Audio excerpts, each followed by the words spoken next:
FOPSCo, the Filipino Online Professional Services Cooperative, is because I believe that this is a cooperative that all Filipino online professionals own, control, and manage. So, the reason kaya po ako sumali sa FOPSCo, kailangan natin ng isang sistema at isang samahan na makakatulong sa bawat isa. This cooperative is a group na pwede silang sumama para mas magabayan sila sa kanilang freelancing journey. Ako sumali dihan sa FOPSCo kasi para makabulig ako sa ato kapwa mga freelancers, and ito talaga ang passion and my mission. I joined FOPSCo kasi for me, lahat ng ginagawa ko sa FOPSCo is a privilege ko siya tinitignan eh. Kasi once in a lifetime in history na bigyan ka ng chance na mag-contribute. Stepping stone na rin to para maabot yung goal. The vision of the organization aligns with my personal vision, which is to develop and nurture an organization within Zamboanga City that provides much needed support for our online workers. I joined FOPSCo because the people I've met have the same values, vision, and mission as mine, and that is to provide assistance to those who would like to jumpstart their career as a freelancer. One of the reasons why I joined FOPSCo is because as a freelancer, I think it's important for us to have access to training, whether free or paid. Wanted our individual reputations to have a collective reputation for excellence. I wanted to be part of an organization that would be a pioneer group of individuals who will be working to promote online freelancing here in the Philippines. The reason why I joined this organization is that I saw their mission and vision towards helping all Filipino freelancers. I choose FOPSCo because we learn and grow as a community to help also others. Feel more safe and secure knowing that my knowledge and skills will only come from the most renowned and experienced online freelancers and racketeras here in the Philippines. I joined FOPSCo because I saw the potential growth is not just reaching one's goals and being successful, but there is camaraderie. I am very inspired with their achievements and advocacy in promoting and helping Filipino freelancers. Want to learn FOPSCo because of two things. Number one, I want to help freelancers to get a job. And number two, I want to learn more from you. I hope that here we will all grow together. We grow together.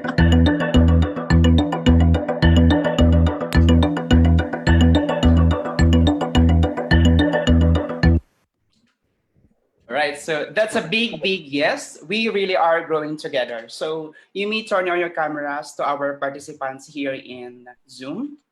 Thank you. Okay, so hello and welcome to our webinar series tonight entitled Teaching English Online, Make or Break. So again, this training is for our FOPSCo members, DICT graduates, and aspirant freelancers who want to develop, upskill, and explore more about the freelancing or the online professionals industry. Okay, so this wouldn't be possible without the collaboration of the Pioneer and FOPSCo, or the Filipino Online Professional Service Cooperative. Again, I'm Dennis Mipagio, and I will be in charge with your questions here in Zoom. And I would like also to acknowledge the presence of Ms. Angelique Pedroso, our technical team who handles our Facebook Live, and if there are questions coming from our FB viewers. And of course, our FOPSCo Academy team, to Ms. Rona and Ms. Rose, thank you for attending. And let me just remind you of our house rule. First, please put your phone on silence mode and mute unnecessary noise that can interfere our webinar. Let's respect one another here because we are mature enough to know what is right and wrong. And we are also seeking for your active participation with this particular webinar. And let me just remind you that our Q&A or the question and answer will be after the speaker's presentation. So I guess everything is set up now. Let me just call Ms. Roseanne. Hello, Ms. Roseanne. Can you hear me? Yes po. Good evening, everyone. Good evening, Good Sir evening. Dance. Okay, so please, Ms. Roseanne, take the presenter's mic to introduce our speaker for tonight. Go ahead. Yes. So our speaker for tonight is an educator who worked as an elementary and preschool teacher at various schools for 6 years. Her passion for writing and editing led her to upgrade her knowledge in digital marketing. She is also a graduate of the DICT RIS Technical Training, e-commerce, and digital marketing. She temporarily stopped teaching to concentrate on her duties as a full-time mom to her 4 growing children. A couple of years ago, she had a chance to go back to teaching that offers a flexible time so that she can still attend to her duties to her family. It does not require a regular classroom setup, but offers teaching opportunities in an online environment. She is currently working at 51 Talk, a TFL and TESOL certified individual. She is an enthusiastic, patient, and skilled teacher at developing and promoting interactive learning within an environment. So let's all welcome, without further ado, let's welcome our speaker for tonight, Ms. Marivic Flores.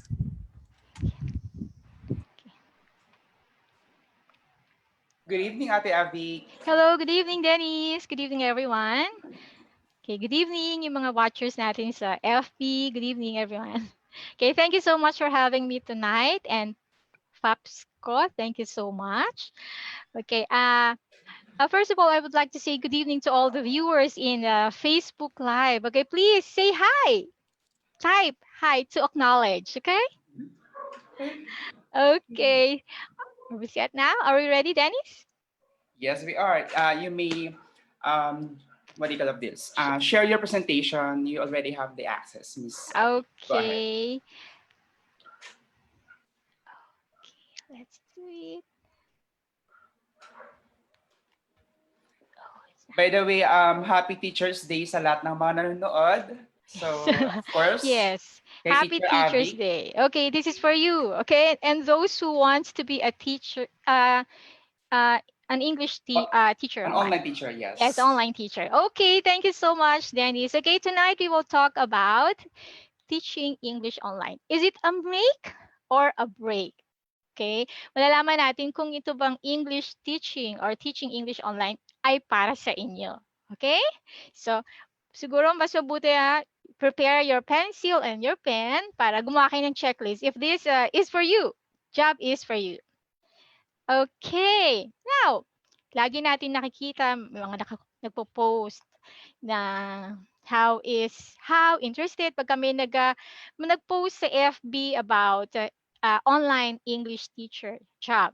Okay, but first let's find out. Okay, let us know first what is the brief history of ESL.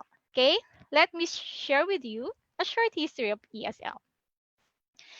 Okay, the brief history of ESL. Okay, the teaching of ESL or English as a second language began in the 15th century with the advent of increased trading and colonization throughout the world.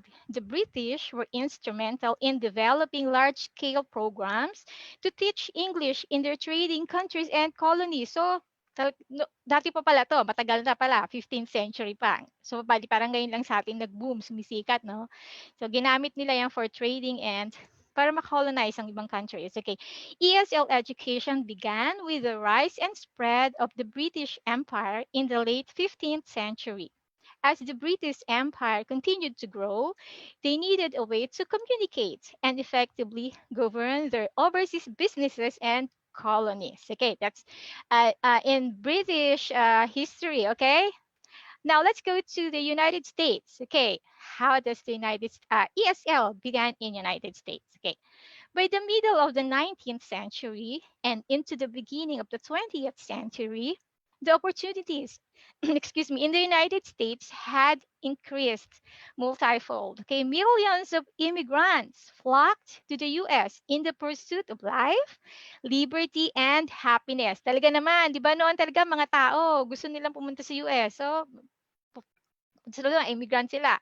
But kailangan nila ng it's a requirement, okay, English requirement for citizens. Okay, the Naturalization Act passed in 1906 was instrumental in mandating the knowledge of English in America. Okay, the act required that all immigrants must be able to speak English in order to become naturalized in the US. So yung pala yun. Hindi lang basta kayo pupunta sa US, kailangan mag-aral kayo ng English. Kasi pag nandun kayo, ang language nyo is English. Kasi makikipag-usap kayo dun sa mga tao doon, English. Hindi ka naman pupunta doon na Tagalog ang language mo. Hindi ka nila maintindihan. So, naging ano sa kanila to, batas sa kanila to. Then, nag-spread na siya. Okay, teaching, ESL teaching around the world. Okay, today, there are countless ESL teaching certification programs offered around the globe, combining the allure of the world travel with the security of knowing that as long as there are people who don't speak English, ESL teachers will be a valuable commodity, right? Kagaya ngayon, di ba? When you step back to look at the big picture, it's fascinating to see how English has spread naturally and forcibly for the purposes of commerce and community as the world has grown smaller and smaller. The process hasn't always been noble or pretty, but in the end, it has served in small part to join the world together through the gift of communication. Napakalawak ng English, di ba? Parang kailangan marunong ka mag-English kasi parang siya yung pinaka-second language natin dito sa buong mundo. Hindi ka makaintindi ng ibang language. Basta meron isang taong marunong mag-English, makakapag-communicate ka kahit nasang part ka ng mundo. Okay, but what is ESL? Okay? Ano nga ba yung ESL? Lagi natin narinig, ESL, mag-apply na lang ako as ESL teacher. O yan, may open ng ESL job dyan. Ano ba yan? Okay, what is ESL? Okay, when we say ESL, ESL is a second language, okay? English as a second language. Okay, the teaching of English to speakers or of other languages who live in a country where English is an official or important language. So, for example, ESL is the traditional label used for students who are studying English in an English-speaking country. Ano ba yung mga English-speaking country na yun? Like UK, Australia, USA. Okay, pagpunta ka doon, mag-aaral ka. So, ESL, okay, for students who are studying English. Okay, ESL for speaking English, English-speaking country. But how about those students that learning English in a foreign, non-English-speaking country? Anong tawag natin sa kanila? Is that ESL also? What do you think? Kasi non-English speaking sila eh. Okay, if those students, okay, who are learning English, okay, in a foreign, a non-speaking country, ang tawag natin sa kanila ay EFL. Okay, when we say EFL, it's English as a foreign language. Okay, EFL is English which is taught to students in a foreign non-native speaking country. Hindi English yung kanilang first language doon. That's why it's non-English speaking country. Okay? English as a foreign language or EFL refers to learning and using English as an additional language in a non-speaking country. Alam mo, nag-aaral sila ng English kasi magta-travel sila. Yung iba magta-travel abroad, vacation, yung iba magmamigrate, yung iba magtatrabaho abroad. Okay, that's why they want to learn English language, okay? So EFL materials tend to be written for learners. It's either studying in English in their own country or a short courses in an English-speaking country. Ginawa talaga yung course para sa kanila. Kasi magsasalita lang sila ng English kung gusto nila kasi habang nagle-lesson sila. Then after that, pwede na sila, hindi na English yung gagamitin nila. Kung Chinese sila, Chinese yung kanilang gagamitin kasi yun ang kanilang national language. Tayo, Filipino tayo. Filipino yung gagamitin natin. Pero kung time ng EFL class natin, syempre English ang gagamitin natin ng language. Okay? For example, the students in China who are learning English are considered as EFL students because English is not the official language of the country. Okay, now I am teaching Chinese at 5-1 Talk. Chinese, my students are Chinese. Okay, what do you consider me? Am I an ESL teacher or EFL teacher? You can type your answer in those who are watching on FB, okay? Pwede nyo i-type yung sagot nyo sa chat, okay? You can type, okay? Anyone here? Okay, am I an EFL or ESL teacher? An EFL teacher. Yes, EFL. Definitely. Definitely, I am an EFL teacher because I am teaching English in a foreign country, okay? A non-English speaking country. Okay, thank you so much. Okay, now let's continue. Let's move on. Okay, nakikita nyo lagi. Meron mga nakapost, hiring, online teaching, okay? But what is online teaching? Usong-uso to ngayon because of our situation right now, okay? Okay, when you say online teaching, okay, online ESL is when lessons are conducted through virtual classrooms instead of using traditional modes of education, yung nasa classroom ka. Yung mga bata, kaharap mo, teacher, may blackboard. Okay, this time it's different. Okay, it's virtual. Okay, ang teacher na makikita mo lang siya on screen, online. And also the students, okay? This means that a lesson is done conveniently with the use of an internet connection and the computer or tablet or a smartphone. Online ESL schools use website platforms for their service. Okay, makikita nyo, oh, are you awesome? We're hiring. Oh, work from home as an online ESL teacher. Okay, sign up. Okay, fill out the form. Okay, we're hiring ESL teachers. Teachers wanted. Oh, makikita nyo yan. But what are the qualifications of those? Okay, is EFL teaching a good fit for me? Lahat ba pwedeng maging EFL teacher? Okay, let's find out. Okay, if it is a make or a break. Okay, kung pwede ka ba dyan o hindi ako pwede. Okay, let's find out. Okay, now this time I'm going to share with you some qualifications, requirements, okay, and some tips on ESL teaching. Okay, now let's go to the qualifications and requirements for online teaching. Itong mga basic qualifications nito, actually, ito yung mga common na tinatanong pagka ini-interview ka. Kasi usually, di ba, pagka sign up mo, tatawagan ka, tapos i-interviewin ka. Ito yung mga basic questions na itatanong sa'yo. Bachelor's. Okay, the basic qualifications, actually, it is depend on the company, okay? On the ESL company you're applying for, okay? Depende, iba-iba yung kanilang mga requirements. But basically, yung iba, they are just accepting a bachelor's degree or college level or undergraduate or vocational graduates.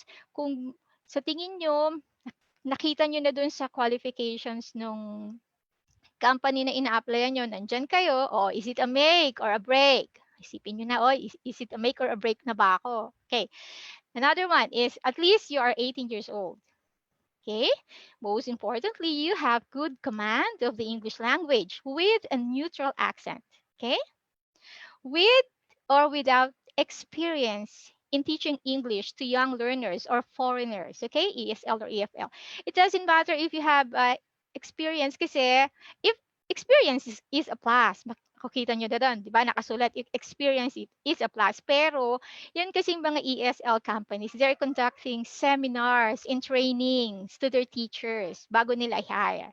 Okay? Kaya, kung sa palagay nyo, you can make it, huwag kayong mag-alala kasi may training yan. Okay? tuturuan nila kayo kung saan ESL company yung gusto nyo pasukan. Okay? Okay. With or without teaching certificate like TESOL, TFL. Kasi yung ibang ESL companies, sila ang nagbibigay ng free TESOL. Okay? Like for me, in the company where I am working with, meron akong TESOL. It's free. Okay? As long as meron na mga rules and what you call this, na kailangan mong sundin. Okay? Pero free nila na ibibigay yan sa'yo. I have that, okay, from the company that I'm working with, okay? Kung wala ka niyan, yung ibang company, kasi nire-require nila may TESOL ka, may TFL ka, kung ano yung mga teaching certificates mo. Kung wala, kung meron kang professional teacher's license, ina-accept nila yon, okay? And, syempre, importante, meron kang bank account. Okay, you have your valid bank account. Okay, it can be BPI, BDO, PNB. Sometimes, a PayPal, through PayPal, pinadadaan nila yon. Okay, you should have your bank account so that you can receive payments for lessons you teach. Okay, tatanong sa inyo lahat yan. Okay, another important, ito is schedule. Are you free to teach on this time? Make sure that you were able to maintain available teaching hours. Kasi may mga company na nagre-require sila ng regular teaching hours, yung mga peak hours na tinatawag. Meron namang mga company na wala naman silang required na teaching hours, but flexible time. Okay, talagang flexible yung oras ko. Kasi talagang nung bumalik ako sa pagtuturo, it's online teaching na nga. Talaga, I still have time to deal with the family, household chores, cooking, and everything. Okay, that is the basic qualifications. Kung meron kayo niyan lahat, okay, is it a make na? Okay, make or is it a break? Okay, now, after the basic qualifications, kasi pagkatapos ng interviewin na kayo. Siyempre, ang importante, meron kayong itong mga technical requirements na to, or what we call the system requirements. Okay? Okay, make sure that you have a fast and reliable computer. Okay, this can be a desktop or laptop. Okay, actually, I am using laptop right now, okay? Operating system must be Windows 7 or Windows 10 or above, okay? Kasi nag-upgrade ang mga ESL companies ngayon kaya kailangan mataas ang specs ng computer mo. Okay, when I started teaching, ang aking laptop ay Intel i3. Okay, Intel i3. Kaya lang napapansin ko, mabagal yung laptop ko, nahihirapan na ako ang bagal ng bumukas, yung classroom ko, ang bagal ng bulas. Sabi ko sa asawa ko, Dad, ang bagal na ng laptop ko. So, ang ginawa nila, they upgraded my laptop, and dinagdagan nila ng RAM, tapos SSD. Okay, yung SSD ang nilagay nila. Okay, at least you have a memory, at least 4 gig or of RAM or up. Okay, mas maganda talaga kung mas mataas. Okay, you should have a wired DSL fiber connections with 3 Mbps minimum speed. Kung halimbawa wala pa kayong internet, plano nyo palang magpakabit, taasan nyo na yung minimum speed. Kasi pagka masyadong mababa, maraming kakompetensya, minsan bumabagal. Nag-upgrade nga yung mga ESL company, so tumataas yung kanilang kailangan ng memory, kailangan ng malasang memory. So, i-upgrade nyo na lahat. Kung bibili pa lang kayo ng laptop, itaasan nyo na. Taasan nyo na ng konti. Okay? Okay, remember that the faster your system is, the more reliable your connection will be. Importante, syempre, ang webcam. Siyempre, online teaching yan. Okay, preferably, it's high definition. I used to use my Logitech webcam. Pero nung nakita ko na maganda yung webcam ng camera ko, ng laptop ko, yung webcam na lang ng laptop ko ang ginamit ko. Kasi maliwanag din naman siya. Okay? And aside from that, syempre importante yung headphones, okay? A headset with an extended microphone with noise cancelling features. Okay, noise cancelling features. Minsan, masyadong ingay sa labas. mga kahol ng aso. Ako marami akong aso eh. So minsan nadidinig yung kahol ng aso, magtatanong, teacher, do you have dogs? So syempre sabi mo, no, I don't. Kasi magrereklamo sila sa'yo. Ang gagawin mo na, lakasan mo na lang yung boses mo. Labanan mo yung kahol ng aso mo para kumbaga hindi madinig ng student mo. Kasi pwede ka na lang i-complain, maingay si teacher, may animals dun sa ano niya. Minsan may mga mga ganyan. Pagka meron kayong na-encounter na medyo mareklamong student. Okay, another one is you should have a mouse, of course, and a keyboard. Kasi kailangan nyo ng mouse kasi para mapagalaw nyo yung lesson, kailangan nyo yan. Yung keyboard, kasi magta-type kayo, mag-answer kayo ng activities, papakita nyo sa bata kung paano yung sasagutan. And also, after the lesson, gagawa kayo ng lesson memo. Okay? Magbibigay kayo ng mga suggestions. Tapos, ita-type niyo doon kung ano yung nangyari doon sa lesson niyo para mababasa ng parents ng students afterwards, okay? And lastly, ito optional tong ring light na 'to. Kasi minsan madilim ka, 'di ba? So kailangan meron kang liwanag para makita nila. Importante yung makita yung mukha ni teacher. At saka gusto nila yung maliwanag talaga.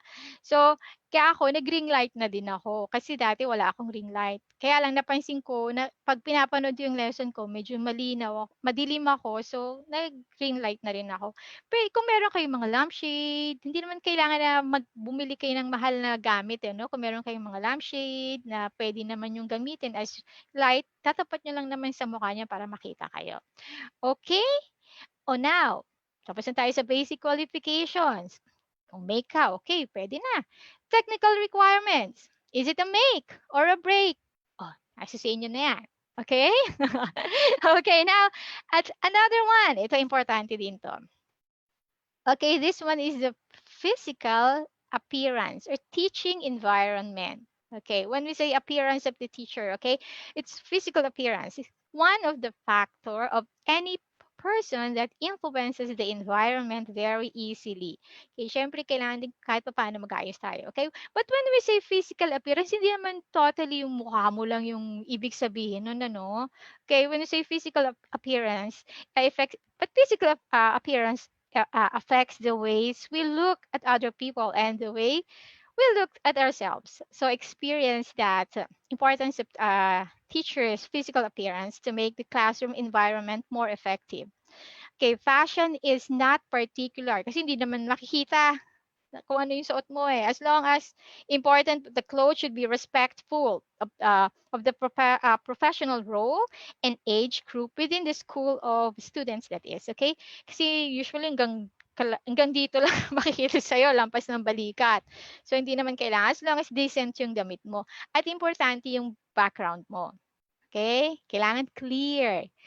Well lit siya. Okay? Yun yung physical appearance o yung teaching environment. Isa yan sa qualifications na i-check nila. Okay, sometimes there are companies na talagang yung camera mo iniikot nila sa buong kabahayan. Okay? Kung saan ka nagtuturo. Kasi nga, para makita nila yung environment, teaching environment ba? Kung okay ba siya? Kasi baka mamaya makita nila, may aso ka dun sa tabi, maingay, yung mga ganyan. So, kaya isa to sa pinaka-importante. Okay? Siguro minsan yung iba nagtataka, ba't hindi sila nakakapasa? Siguro there's something wrong with the technical requirements. Okay? Baka masyadong mababa yung specs ng laptop mo kaya hindi siya makapasa. O nakapasa ka naman tapos hindi ka mabigyan ng maraming students kasi meron akong na-encounter na ganyan. Hindi siya mabigyan ng maraming students kasi mababa pala yung specs ng laptop niya. So, hindi kaya i-load yung lesson. So, isa yon sa factor kung bakit minsan hindi masyadong nabibigyan ng student. So, i-ano naman kayo, i-assess naman kayo ng support. May mga support naman ng mga ESL schools na yan, online teaching. I-assess nila kayo, sasabihin nila kayo, mababa na yung specs mo, kailangan mo ng i-upgrade. Yung mga ganyan. Kasi nga nag-upgrade sila eh. Iba-iba na yung lessons. Hindi lang yung basta lang makikita mo, pagbukas mo, tuturo ka na, gano'n na, hindi na. Gumagalaw na rin kasi ngayon ng yung sa classroom, yung mga nila, gumagalaw na rin. So, kung meron ka nito, physical appearance, teaching environment, is it a make? Or a break? Ba? Okay. Is it a maker? Oh, yan na, meron na tayong tatlo. Yan, sinulat ko dyan. Oh. Kumuha ako ng checklist. Oh, di ba? Kung make or break. Kung make, check nyo na. Kung break, yun ang ikisan nyo.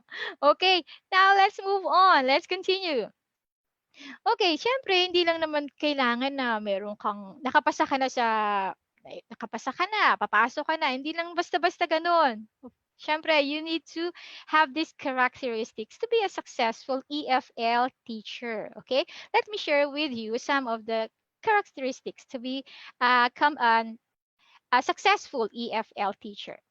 Okay, first, you should have excellent interpersonal communication skills. Siyempre, a successful teacher should enjoy people. Kaya nga magtuturo ka, di ba? Kailangan enjoy mo, hindi yung pagpasok mo pa lang sa classroom mo, nakasimangot ka na. Di, dapat just full smile. Okay? To greet your students. Okay? You should show enthusiasm and excitement in the classroom. Siyempre, ikaw ang magdadala ng, nasa sayo, nasa teacher ang flow ng classroom. Kung ito ba ay magiging masaya o malungkot. Okay? Just stay. And of course, you should always be positive. Okay? Kahit negative na yung tinuturuan mo, dapat positive ka pa rin. Okay? Dapat wag mo tignan yung behavior ng bata. Yung kanyang learning ang titignan mo. Hindi yung kanyang behavior. Okay. Another one, you should have an attitude of flexibility. Kaya nga yung sinabi ko kanina, okay? Kasi hindi naman pare-pareho yung mga estudyante mo, yung matatapat sa'yo, di ba? So, kailangan mag-a-adjust ka, okay? You have the ability to develop relationship with students, okay? And also, you need to be able to build trusting relationships with students in order to create safe, positive, productive learning environment. Kailangan mag-a-adjust ka. Okay? Ikaw ang mag-a-adjust sa kanila. As a teacher. For me, sa akin, kasi ako nag-a-adjust ako sa mga students ko. Siyempre, nandyan sila para matuto. Okay? Para turuan mo sila. Hindi nila alam yun, kaya ituturo mo sa kanila. Since alam mo kung ano ituturo mo sa kanila, ikaw talaga ang mag-a-adjust. Okay? Mag-a-adjust ka sa kanila. Okay. Another one is appropriate classroom management. Okay, ito yung kasi sa mga ESL companies, 25 minutes lang per class, 50 minutes per class, kailangan i-maximize mo yun. Okay? Mag-start ka, kailangan hanggang 25 minutes kasi meron ka pang, excuse me, susunod na class. Okay? Meron kang susunod na klase pa. Excuse me. Okay, understanding of how students learn to a given developmental level. Okay, how learning, the teacher should know how learning in specific subject area typically progresses, like learning progression or transjection. Okay, awareness that learners have individual needs and abilities. Iba-iba sila. Kaya dapat flexible, di ba? Iba-iba sila. And understanding that instruction should be tailored to meet each learner's needs. Hindi lang yung basta binasa mo lang. Okay? Kasi minsan hindi nila naiintindihan kasi may mga depende kasi sa level ng students eh. So, kailangan papaintindi mo sa kanila. Oh, you circle. Okay. Oh, where is an apple? Oh, ganun na lang. Siyempre, hindi nag-aaral sila, yung iba hindi naiintindihan, first timer. Ni circle, hindi nila alam. So, you should show them. Okay? Okay, kailangan may process. Hindi lang yung pagpasok mo ng classroom, basa-basa ka lang. Dapat merong communication within the teacher and the student. Okay, appropriate classroom management, attitude, flexibility, excellent interpersonal communications. Oh, kaya ko ba to? Is it a make or a break? It's up to you. Aside from that, okay, you should have a meaningful lesson. Okay, you should meet the objectives of the lesson. Okay, you should engage your students in learning. Hindi yung basta mo na nga lang binasa. Okay? Siyempre, magbibigay ka ng example, ipapaliwanag mo sa kanila. Yung bawa, oh, wash! Kasi usually mga vocabulary words eh. Wash! Wash! Wash! Wash! Eh, wash kang wash, hindi naman naiintindihan ng bata yung kung ano yung wash. Siyempre, kailangan yung tinatawag na TPR, Total Physical Response. Kung hindi nila maintindihan yun, ikaw ang gagawa ng paraan para magsa-sign language ka. Okay? Okay, mostly focus on making content interesting and ability to to motivate students to learn. Nag-conduct sila ng, actually sa Pennsylvania, nag-survey sila sa mga students, okay, sa mga online, sa mga teachers. Okay, a student in Pennsylvania said, great teachers are motivating students to succeed in and out of school. Okay, student who learn with meaningful learning can problem solve better than those who learn by rote. Kasi yung iba pinapa-memorize lang eh, di ba? Yung rote learning, memorizein mo lang. So, hindi daw ganoon, sabi ng mga estudyante. Okay? Kailangan ma-motivate niyo yung mga bata. Tuturo niyo sa kanila. Okay? Hindi lang yung basta ipa-memorize. Okay, another one. Okay, this one is very important also. To be a successful EFL teachers, may cultural awareness. Ano yan? Diba?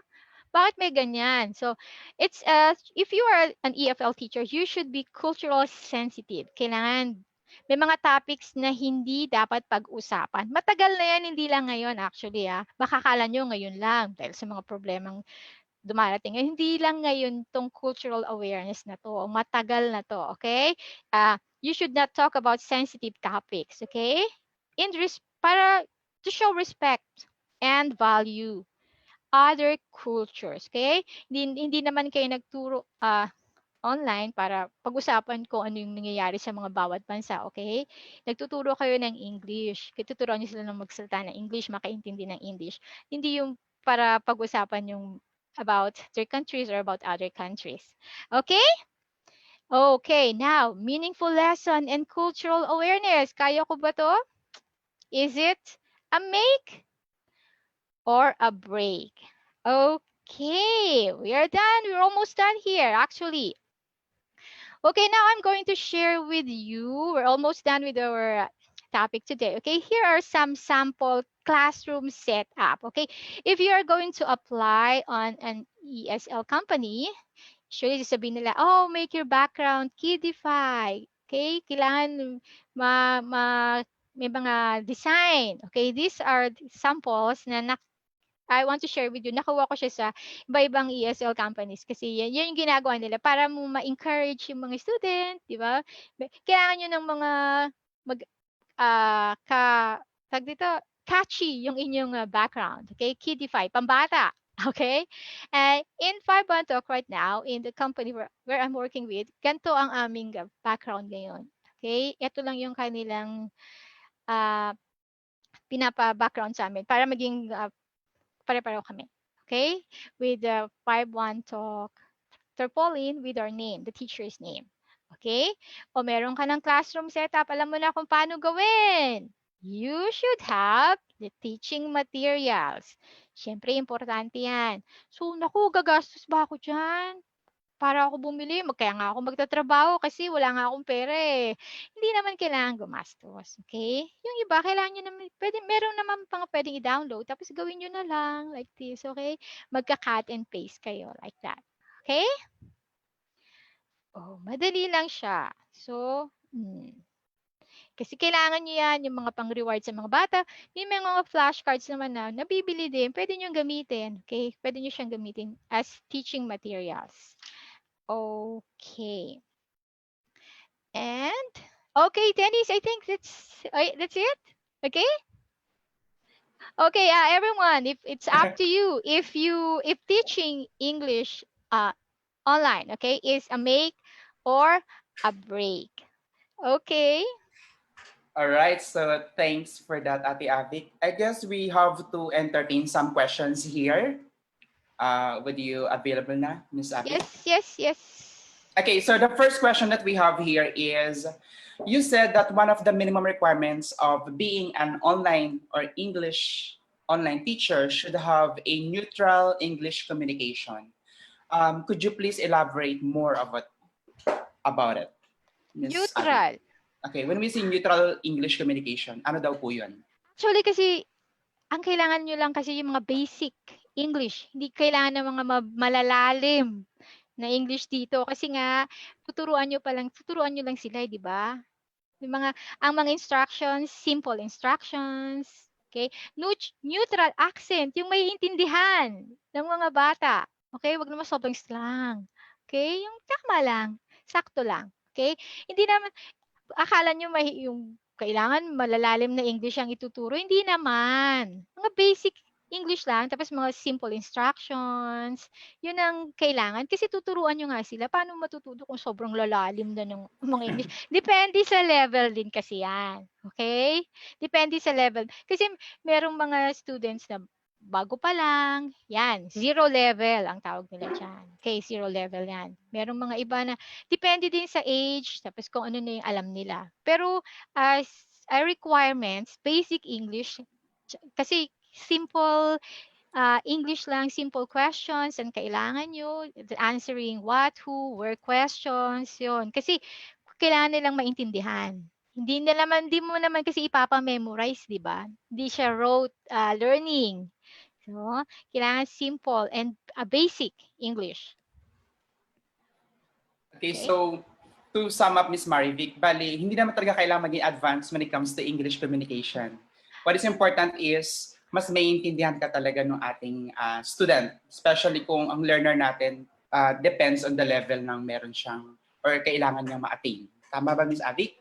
Oo, depende. Depende naman. Okay? Ayan,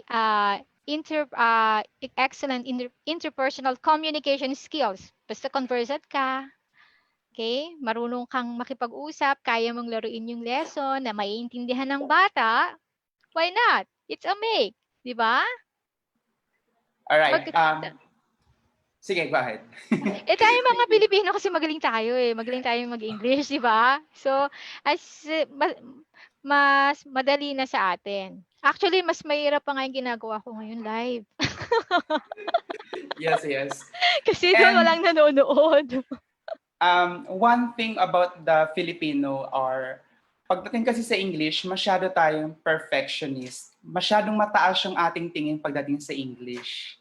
When in fact, when it comes to the foreigners rather, pagdating sa English, hindi naman talaga sila ganun ka perfectionist pagdating sa language na yun. So, but then, we are talking about ESL or EFL. So, we have a follow-up question from Ms. Rona Lunar. Hello? Ms. Rona, you may unmute your mic. Go ahead. Hello. Hello, Ma'am Avic. Hello po. So, may question lang po ako. How did you handle those students who are moody? Di ba sometimes there are students, lalo na they are children. So, how did you handle their behavior?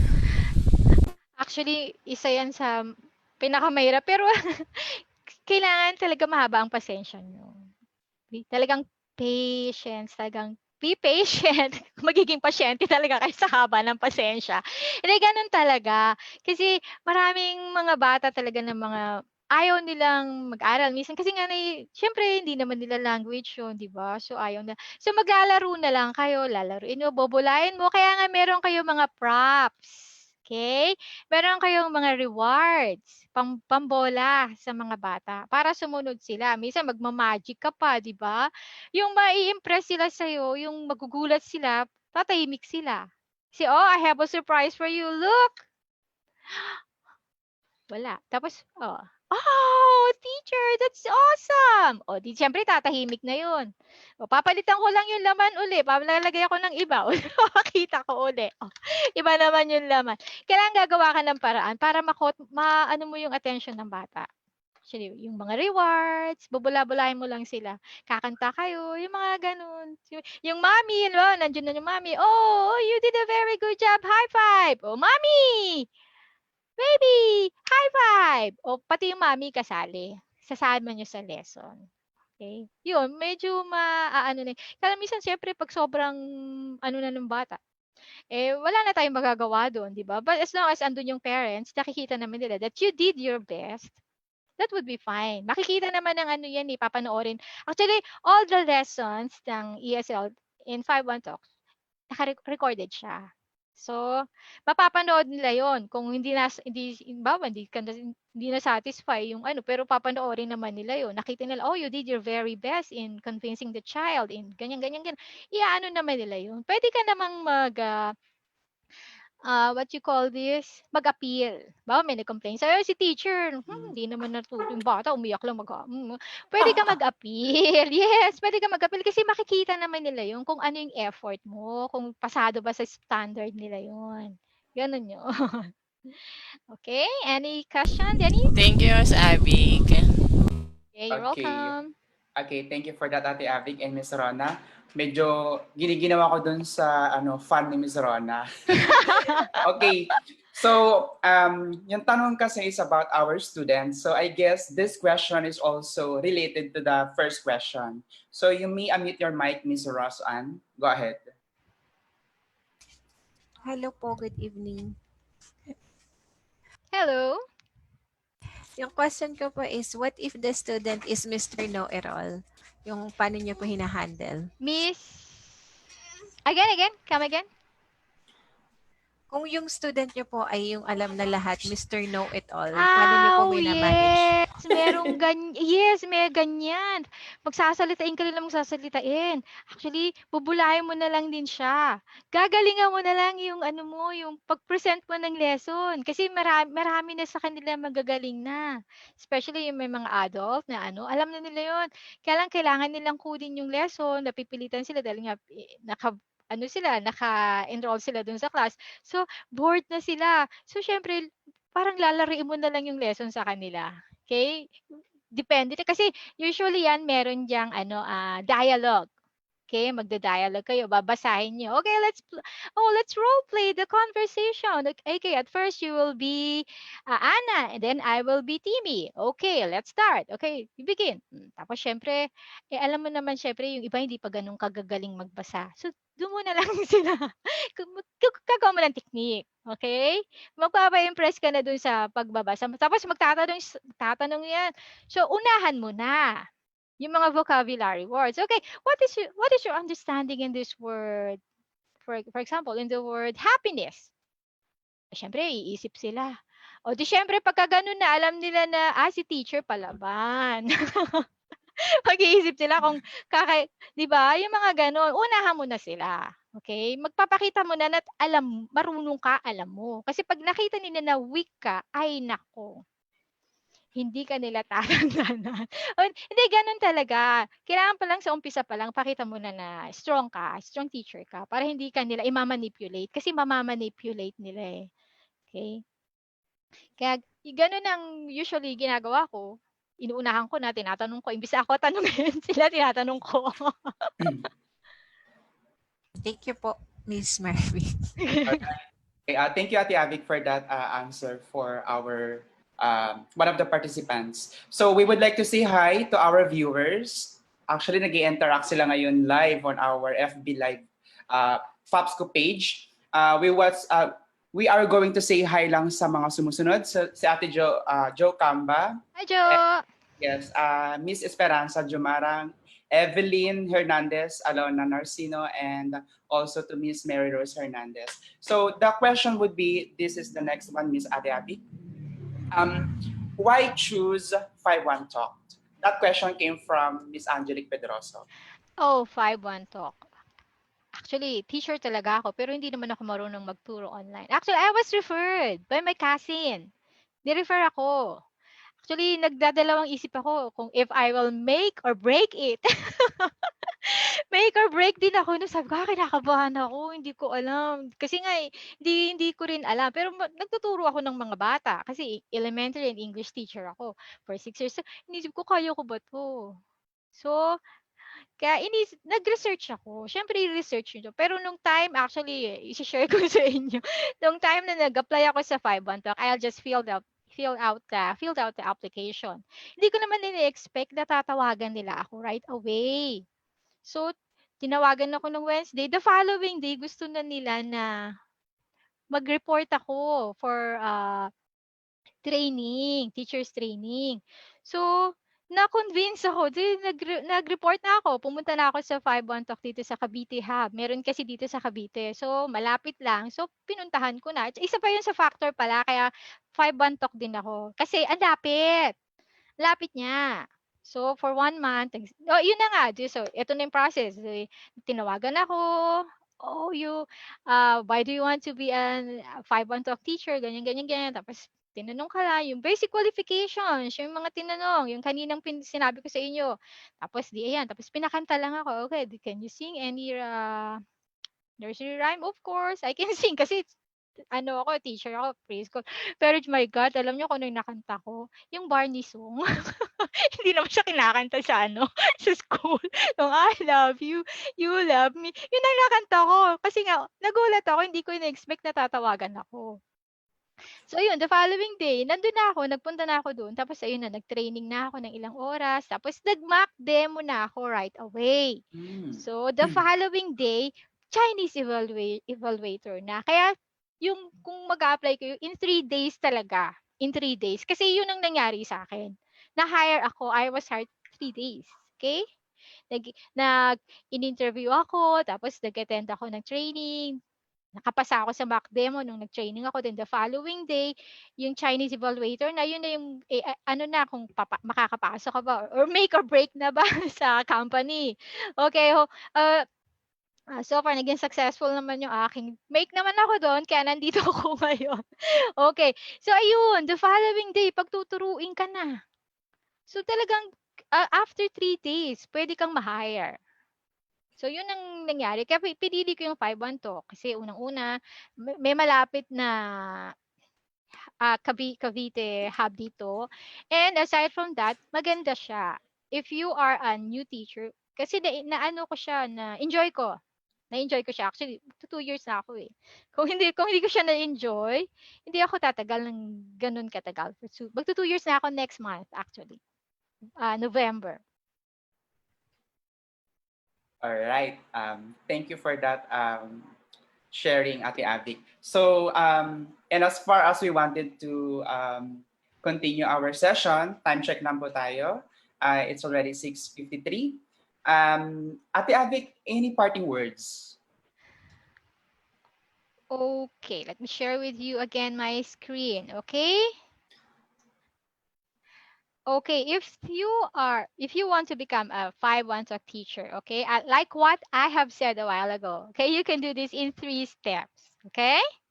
You can apply, fill out the online registration form. Okay, I can send, paano nila Dennis pala, if they're going to apply, I'm going to give the May share the link registration form. Yes, now. And then we're going to send it to our FB Live viewers for them to click on that particular link that you're going to send. Okay, after filling out that online registration form, okay, you need to complete the training session and pass the assessment. Ayun na nga, yung second day ko na. Yan na, nag-training na ako. Then I passed the assessment, yung mock demo. Then all the requirements, that technical, physical appearance, kompleto lahat yun. So, then, in 3 days, okay, you can open the required number of lesson slots and start teaching. Okay, it's totoo siya. You will become a 5-1 talk teacher in 3 easy steps and 3 days also. Okay, because yan ang na-experience ko. Okay, if you're interested, if you can make it to be an online English teacher, okay, I'm just going to send the link later. Then you can fill out the form. Then pwede ko kayong i-guide actually. Okay. Para maturuan ko kayo na kung paano yung process. Okay? Hindi ko kayo iiwanan hanggat hindi kayo natatapos. Actually, meron ako mga successful din na mga referrals na so far, magaganda naman ang kita nila. Okay? And kumita naman sila actually. Kumita sila dito. Okay? Alright, so Ate Avic, baka may gusto kang i-promote? Anything that you would like to share to our viewers also? I heard you have some businesses. Actually, aside from sa pag-5-1 talk, before I used to be yung what do you call this? Nagsisell din ako ng, ang tawag doon, Dennis? VA sa real estate. I used to be a VA. Reva. Okay, Reva. Yeah, Reva. real estate Okay. virtual assistant. Real estate virtual assistant. Okay, I was able to sell actually during my time. Okay, kaya lang nagkasabay kasi yung 5-1 talk at saka yung pagiging reba ko. So, I need to choose isa lang kasi hindi ko kaya masyadong, ayoko nang umalis-alis, yung mga ganun ba. So, that's why I decided to uh, stay with the 5-1 talk. Okay, so hindi naman kasi every maraming student. Okay? So, syempre gagawa ka ng paraan. So, kaya nag-online selling ako. Nagbe-bake ako. Actually, I'm also into baking. Yan. So, nagbe-bake ako, then I sell it online. Okay? I have my page actually. Meron akong kitchen hobby. Okay, nagsisell ako doon ng mga bake products ko. Sometimes, pero pag hindi ako busy, if I have time, mag-bake ako kasi gusto ko rin baking, gusto ko din siya. So, ginawa ko siya. Pagka medyo mababa sa 5-1 talk, syempre hindi naman regular na gano'n, di ba? Hindi naman laging gano'n. So, yun, nagbe-bake ako. Pero never ako naging zero actually sa 5-1 talk. Kahit na naglaylo ka na gano'n, never akong nawalan ng student. Okay. Okay, Dennis, before I say goodbye, okay, let me share this with everyone, okay? This quotation from Wanda Sykes, okay? If you feel like there's something out there that you're supposed to be doing, if you have a passion for it, then stop wishing and just do it, okay? You should make it, okay? Okay, that's all, Dennis. Thank you so much. Thank you so much, everyone. Oh, by the way, nag-promise kasi ako dito sa mga tao dito sa mga taon to, okay? I would like to Dennis, before I say goodbye, I would like to say thank you FOPSCo for giving me an opportunity for this, okay? And also to 5-1 to kasi kung wala sa 5-1 to, wala ako dito ngayon, okay? and also, I would like to say hi to our bosses in Cavite Hub. Miss Yang, hello yan, binati na kita. And also to Miss Jera. Okay, Ma'am Jera. Hello there from 5-1 Talk Cavite and Sir Max. Okay? Thank you so much, Dennis. I hope, guys, makakapag-decide na kayo if you can make it or break it on online English teacher. Thank you so much. So before we end this particular webinar, let me just read this particular statement from one of our viewers.